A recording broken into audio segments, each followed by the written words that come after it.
problema?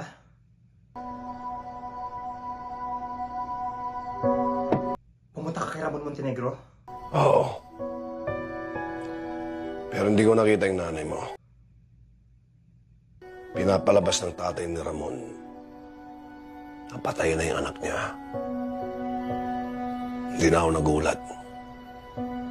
Dahil pagtatakpan nila yung kademonyuhan nila. Tay, tama na.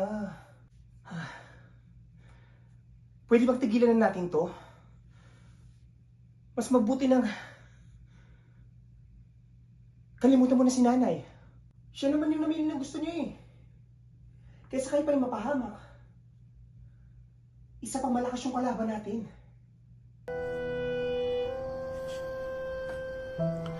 Duwag lang umatras sa laban, Dabi. Tay, hindi kaduwagan yung pag-iwas sa gulo at yung pagdigil sa kanila. Pero teka lang, nakalimutan ko. Ikaw nga pala si Darigor di Maga. Siyempre, ikaw yung bida. Kwento mo yan eh. Ikaw talaga bida dyan, Tay. Eh, hindi na ako magtataka kung hindi ka titigil. Kababalik mo lang sa pagpupulis. Tapos romarachada ka na naman ng ganyang kilos. Ikaw din, Tay. Baka bukas makalawa.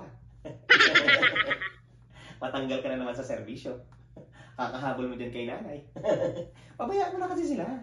Kaya lang, hindi natin maiwasan eh. The rigor di ba? Ang hindi makagawa ng pagkakasama.